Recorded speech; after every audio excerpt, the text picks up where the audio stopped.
विश्वदास जी का तीसरे नंबर का सवाल है, धरती पर 200 से ज्यादा देश हैं, इन देशों में किसी को भी कबीर जी भगवान है इसका ज्ञान नहीं हुआ, ऐसा क्यों?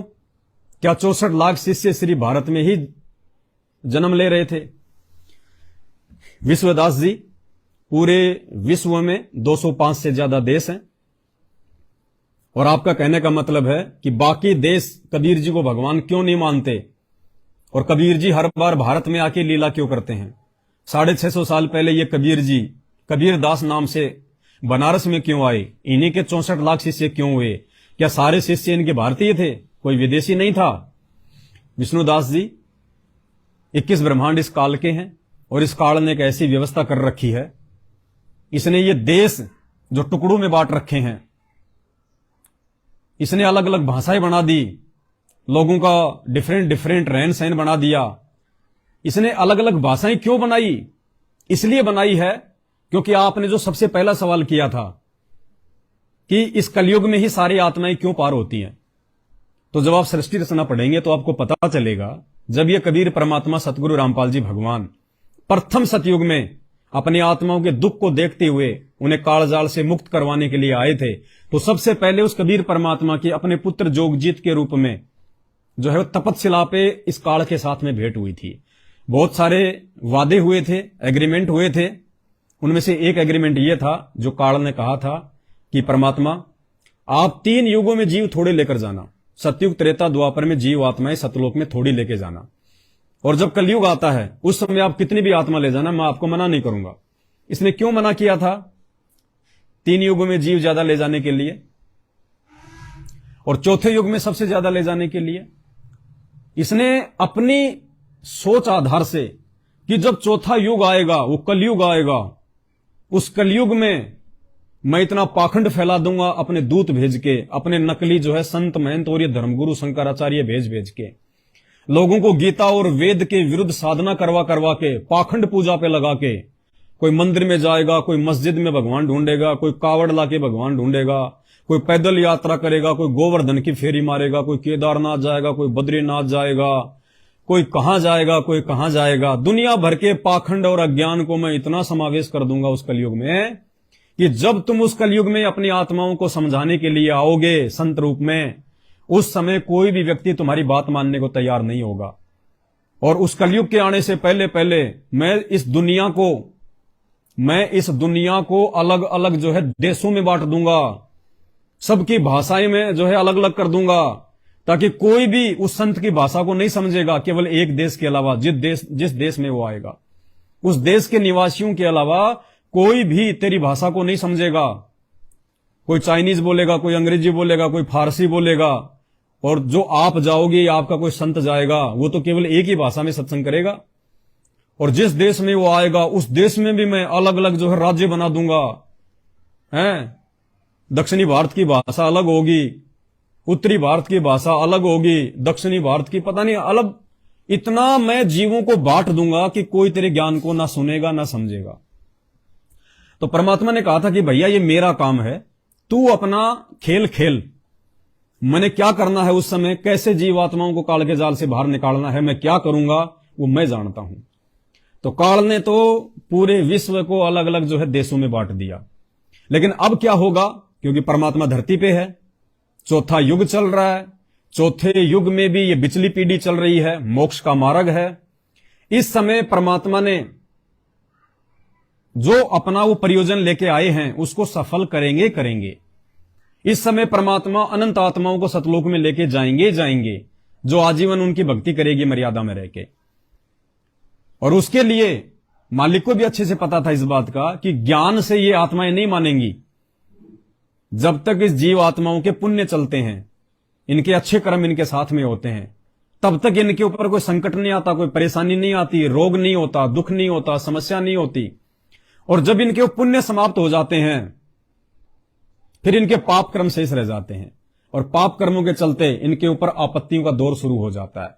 फिर ये दौड़ा फिरता है मंदिर में, मस्जिद में, मुल्ला काजियों के पास, धर्मगुरुओं के पास में, झाड़ा लगवाने वालों के पास में, जहां भी इसको ये सुनने को मिले कि वहां जाते तेरा रोग ठीक हो जाएगा, तेरी समस्या का समाधान हो जाएगा, ये दौड़ा फिरेगा। और ये चौथा युग आ गया। हम सभी आत्माओं के जो पुण्य थे वो हमने 3 युगों में खा लिए, मानव जन्म प्राप्त कर करके, सतयुग, त्रेता और द्वापर में, क्योंकि 3 युगों में जीव बहुत सुखी होता है। तो जितने भी हमारे पुण्य थे जो पिछले जन्मों के, वो हमने राजा बन बन के, सेठ बन बन के, धनी बन बन के हमने वो खर्च कर दिए। अब ये चौथे युग में आ गए हम। हमारे वो पुण्य कर्म हमारे पास में ज्यादा नहीं है, पाप कर्म ज्यादा है। पाप कर्म से आपत्ति आती है, निर्धनता आती है, गरीबी आती है, रोग होता है, परिवार में अकाल मृत्यु होती है, समस्याएं आती हैं, बेरोजगारी बढ़ती है। तो इस समय ये आत्मा परेशान होगी, दुखी होगी। और आत्मा जब दुखी होती है तो ये भगवान की तरफ दौड़ती है। और जब ये दौड़ लगाएगी मंदिर में, मस्जिदों में, चर्चों में, गुरुद्वारों में, 33 करोड़ देवी देवताओं के मूर्तियों में, पत्थरों में, कावड़ में, गंगा जी में, वहां इनको कुछ मिलेगा नहीं। क्यों नहीं मिलेगा? क्योंकि जब परमात्मा धरती पे स्वयं आ जाता है, संत रूप में वो प्रकट हो जाता है, उसके बाद ये 33 करोड़ देवी देवता, ब्रह्मा विष्णु महेश, पीर पैगंबर, कुतुब औलिया, सुर नर मुनिजन ज्ञानी, जितने भी जो ये धर्म के ठेकेदार होते हैं, इनकी शक्तियां समाप्त हो जाती हैं। ये अपनी आध्यात्मिक पावर से किसी को लाभ देने में सक्षम नहीं रहते। कैसे? जैसे सूर्य के उदय होने के बाद में जो ये तारे होते हैं और जो चंद्रमा होता है, उनकी रोशनी फीकी पड़ने लग जाती है। रात्रि का समय होता है, तारे भी टिमटिमाते हैं, चांद होता है वो भी रोशनी देता है। लेकिन जैसे ही सूर्य उदय हो जाता है और जब दोपहर का समय आ जाता है, उस समय चांद भी फीका पड़ जाता है और वो सितारे तो दिखाई नहीं देते। तो ये कबीर परमात्मा, सतगुरु रामपाल जी भगवान, ये सूरज है, ब्रह्मा विष्णु महेश ये चांद हैं, और 33 करोड़ देवी देवता ये सितारे हैं। तो आज 8 सितंबर 1951 से सतगुरु रामपाल जी भगवान धरती पे प्रकट हो चुके हैं। और धीरे धीरे सन 1994 से उन्होंने अपने भक्ति मार्ग को आगे फैलाना शुरू किया। आज 28 वर्ष हो चुकी है। काफी हद तक उनका ज्ञान संसार में जा चुका है। और अब धीरे धीरे धीरे धीरे ये देवी देवता और इनकी शक्ति ये फीकी पड़नी शुरू हो जाएगी। 2028 से पहले पहले दुनिया में ऐसी ऐसी भयंकर प्राकृतिक आपदाएं आएंगी, महामारियां फैलेंगी, तरह तरह के भयंकर वायरस फैलेंगे, चलते चलते रोड पे इंसान मरेगा, डॉक्टरों की बीमारी समझ में नहीं आएगी, डॉक्टर तक हॉस्पिटल छोड़ के भाग जाएंगे, अकाल पड़ेगा, दाने दाने को इंसान तरसेगा। और भी बहुत सारी, जैसे कोई भूकंप आ रहा है। अभी आपने देखा 2 दिन पहले लीबिया में क्या हुआ, मोरक्को में क्या हुआ। लीबिया एक शहर, एक देश है लीबिया, पूरा देश समाप्त हो गया डेनियल चक्रवात के चलते। 2 वहां पे बांध टूट गए, 2 प्राकृतिक मार एकदम से आई, 2 बांध टूट गए, रेगिस्तान में बाढ़ आ गई। लीबिया रेगिस्तान है, 2 बांध टूट गए, पता नहीं कितने 50,000 तो वहां पे लोग मर गए, कोई हजारों लोग लापता हैं, बिल्डिंगें जो है वो ध्वस्त हो गई, रोडें सब टूट गई, क्योंकि ये कलयुग है। अब हमारे पास में पुण्य शेष नहीं है, आपत्तियों का दौर है ये।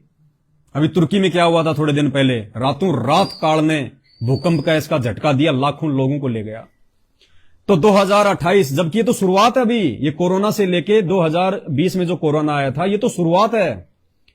और 2028 से पहले पहले ये प्राकृतिक आपदाएं संसार को घुटने के बल ले आएंगी, चाहे कोई शक्ति हो चाहे महाशक्ति हो। ना किसी देश की औकात है, ना किसी राजा की औकात है, ना किसी राष्ट्रपति की औकात है, ना आपकी विज्ञान की औकात है जो उन आपदाओं से इंसानों को बचा सके। तो 2028 से पहले पहले ये इंसान प्राकृतिक मारों को झेल के इतना दुखी हो जाएगा, इतना बेबस हो जाएगा, इतना लाचार हो जाएगा, जैसे इंसान को लकवा मार जाता है, वो चाहकर भी अपने पैरों पे खड़ा नहीं हो पाता। और ये सबको देखेगा कि मैं तो वर्षों से जो है, मैं गुरुद्वारे में जा रहा हूं, मैं चर्च में जा रहा हूं, मस्जिद में जा रहा हूं, मैं तो अल्लाह की 5 बार जो है नमाज करता हूं, रोजा रखता हूं, मैं तो बंक मारता हूं। कोई कहेगा मैं तो हनुमान चालीसा का पाठ करता हूं, ब्रह्मा विष्णु महेश को पूजता हूं, मेरे दादा परदादा जो है पूजते आ रहे थे, मैंने तो गांव में जो है मंदिर बनवा रखा है। कुछ नहीं, चाहे आपने लाख भंडारे करवा रखे हैं रोडों पे, चाहे आपने कितने कंबल बांटे हैं, आपने चाहे चैरिटी में कितना ही आपने दान किया हुआ है, जब तक आप संत रामपाल जी के सत्संग सुन के उनकी शरण में नहीं आएंगे, 2028 से पहले आने वाले भयानक प्राकृतिक विनाश से आपको कोई भी नहीं बचा सकता। आपको प्राकृतिक आपदाएं झेलनी पड़ेंगी। और उन प्राकृतिक आपदाओं के समय वर्तमान में जो व्यक्ति संत रामपाल जी के भगत हैं और मर्यादा में रह के भक्ति कर रहे हैं, संत रामपाल जी के भक्ति में दो पार्ट हैं। एक पार्ट है उनका अपना जो परिवार है, जो कलयुगी परिवार है, जो सांसारिक परिवार है। उन लोगों ने लाखों लोगों को अपने पीछे लगा रखा है, लगभग 90% संगत को, और इतना पाखंड फैला रखा उन लोगों ने, इतना अज्ञान फैला दिया संत रामपाल जी के मार्ग में। उन सभी लोगों की मर्यादाएं टूटी हुई हैं। आने वाले समय में उन लोगों का भी बचाव नहीं हो पाएगा। कुछ एक का होगा जिनकी भक्ति अभी शेष है, बाकी परमात्मा पूर्ण रूप से केवल साध संगति से जुड़ी हुई अपनी विशेष आत्माओं की ही रक्षा करेंगे। उनको परमात्मा किसी भी वस्तु का अभाव नहीं होने देंगे, चाहे कुछ भी करना पड़े परमात्मा को। जैसे महाभारत के युद्ध के समय परमात्मा ने पांडवों को बचाया और बाकी सबका बक्कल उतरा, क्योंकि पांडव उस परमात्मा की अच्छी आत्माएं थी, कभी वो उनकी शरण में रही हुई थी। तो इस प्रकार ये दुनिया, चाहे कोई किसी भी धर्म को मानने वाला है, मुसलमान अपने अल्लाह को पुकार पुकार के मर जाएंगे, बंग मार मार के मर जाएंगे, नमाजें 5 की जगह 20-20 पढ़ के थक जाएंगे, लेकिन वो अल्लाह जिसको ये अल्लाह समझ रहे हैं, हालांकि वो शैतान है। हिंदू धर्म में जिसको काल कहते हैं, वो शैतान नहीं आएगा। वो तो चाहता है कि ये मरे ज्यादा से ज्यादा, वरना कहीं वो भगवान इनको ले ना जाए, इनको सतलोक। तो वो तो सारी प्राकृतिक आपदाएं ही लाएगा। उसका तो मुख्य काम है दुनिया को दुखी करना, परेशान करना, ज्यादा से ज्यादा आत्माओं को मार के अपनी जेब में डाल लेना अपने भोजन के लिए। वो नहीं बचाएगा। हिंदू भगवान को पुकार पुकार के मर जाएंगे, अपने इष्ट देवों को पुकार पुकार के मर जाएंगे, कोई इष्ट नहीं आएगा। सब न्यूट्रल हैं, सब निष्क्रिय हैं, सब शक्तिहीन हैं। ईसाई अपने मसीहा को, यीशु को पिता परमेश्वर बादलों से आएगा, बादलों से आएगा। वो बादल फाड़ के नहीं आने वाला। जिसने आना था, जो असली मसीहा है दुनिया का, वो कबीर देव है, जो सतगुरु रामपाल जी के रूप में बादल फाड़ के, धरती फाड़ के, आसमान को फाड़ के 8 सितंबर 1951 को आ चुका है। सत्संग सुन के उनकी पहचान कर लोगे तो बच जाओगे, नहीं तुम्हारा वो ईसा मसीह जो सूली चढ़ के मरा था, अरे जो खुद अपनी जान नहीं बचा पाया, जो खुद ऐसी भयंकर दर्दनाक मौत मरा, वो तुम्हें बचाने के लिए कहां से आ जाएगा? विचार तो करो कुछ। जब तुम्हारे भगवान की ऐसी दुर्गति हुई, उनके इतिहास बन चुके हैं। संत रामपाल जी को जेल में देख के ये ना सोचना कि वो जेल में बैठे हैं, फिर नहीं, इनका इतिहास बनना भी बाकी है। ये परमेश्वर की लीला है। ये क्या करेंगे आने वाले समय में पूरी दुनिया देखेगी। अभी संत रामपाल जी का इतिहास बनना बाकी है। ये सह शरीर जाएंगे, ये परम शक्ति है। तो वो मसीहा भी नहीं आने वाला, और ना ही सिखों का वाहिगुरु आने वाला। सिखों को भी यदि अपनी जान बचानी है तो संत रामपाल जी के सत्संग सुन के उनकी शरण में आना पड़ेगा। तो 2028 के समय तक सारी दुनिया वाले दुखी हो लेंगे, परेशान हो लेंगे। तब इनको संत रामपाल जी में ऑटोमेटिक, बिना बताए, बिना समझाए, इनको भगवान क्या, भगवानों का भगवान भी नजर आने लगेगा। निसंग से भगवान मान लेगी पूरी दुनिया, क्योंकि जब सबको पता चल जाएगा कि सब देवी देवता फेल हो गए, हमारे जितने भी गुरु संत महात्मा थे सब फेल हो गए, सब अपनी जान बचाते भाग रहे हैं। और भाई ये संत रामपाल जी के भगत, संत रामपाल जी के भगतों को देख के दुनिया समझेगी उस समय संत रामपाल जी को। जब उस भुखमरी के समय में संत रामपाल जी के भगत दुनिया के लिए भंडारे चलाएंगे, उन प्राकृतिक आपदाओं के समय में संत रामपाल जी के भक्तों के घर, उनके परिवार, उनके बाल बच्चे बिल्कुल सुरक्षित रहेंगे, जैसे पानी के ऊपर नौका रहती है। तब दुनिया देखेगी यार ये कौन से आदमी है यार, ये क्या है, ये किसकी भक्ति करते हैं। तब दुनिया दौड़ दौड़ के संत रामपाल जी के चरण में आएगी, उनके भक्तों के पास जाएगी, उनसे कहेगी कि हमारे संत रामपाल जी से जोड़ने की विधि बताओ, हमारे को तीनों समय की आरती की विधि बताओ। उस समय दुनिया को पता चलेगा इन सब बातों का।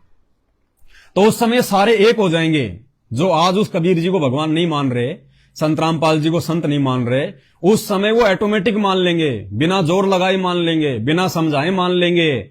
जो उनको कहेंगे उसी बात को फॉलो करेंगे। हाँ जी, बिल्कुल सही कह रहे हो, संत रामपाल जी भगवान है, परमात्मा है, इनसे बढ़ के कोई नहीं है। क्योंकि मुसीबत में तो आदमी गधे को भी बाप बना लेता है, ये तो भगवान आया हुआ है। भगवान को बाप बनाने में तो दुनिया चुकेगी नहीं उस समय। तो अब जो आपने सवाल किया शुरू में कि पूरी दुनिया उस कबीर को भगवान क्यों नहीं मानती, तो 2028 के बाद ये पूरी दुनिया जो बचेगी, जो अच्छी आत्माएं होंगी, जो दुष्ट होंगे, जो अधर्मी प्राणी होंगे, जो मांस भक्षण करने वाले होंगे, जो शराब पीने वाले होंगे, यदि वो समय रहते संत रामपाल जी की शरण में आ गए तो उनका बचाव है, अन्यथा सभी पापी और अधर्मी आदमियों का सत्यानाश हो जाएगा। भविष्य मालिका के अनुसार 30 करोड़ की जनसंख्या रहेगी मात्र पूरी दुनिया की। 8 अरब में से 30 करोड़ की जनसंख्या, 3 हिस्से से ज्यादा जनसंख्या का सर्वनाश हो जाएगा। विश्वास करना थोड़ा दुबर हो रहा है ना, लेकिन परमात्मा के लिए कुछ भी असंभव नहीं है।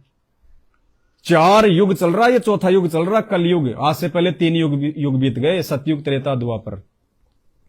40 लाख का समय बीत गया, 40 लाख वर्षों का समय, 38 लाख वर्ष का समय।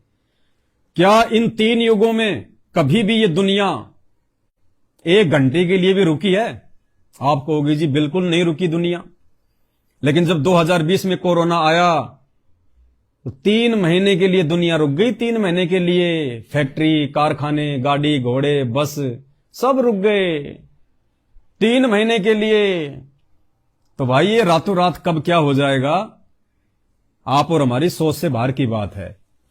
परमात्मा ऐसी परम शक्ति है, जब वो अपनी वाली पे आता है ना तो किसी की सुनता नहीं है।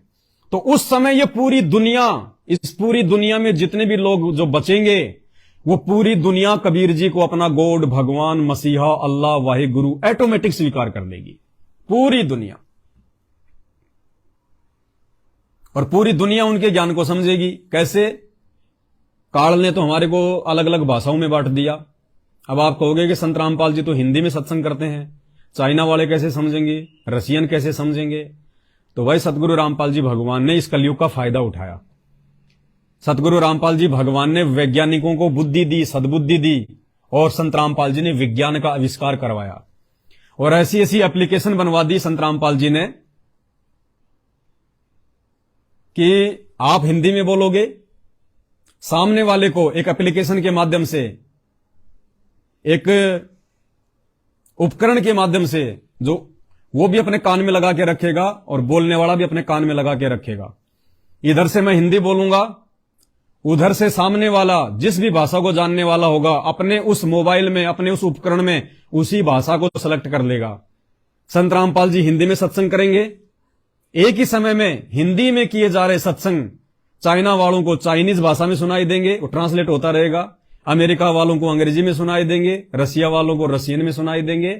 तो संत रामपाल जी भगवान अब अपने द्वारा दी गई विज्ञान का फायदा अपने भक्ति मार्ग के लिए उठाएंगे। तो इस प्रकार से पूरा विश्व आने वाले समय में एक हो जाएगा। ये संत रामपाल जी भगवान की शक्ति से होगा, उनके आशीर्वाद से होगा। तो उम्मीद करता हूं आपका ये तीसरा सवाल, जिसका जवाब जो मैंने परमेश्वर सतगुरु रामपाल जी भगवान के ज्ञान आधार से देने का प्रयास किया, हो सकता आपके समझ में आ गया होगा।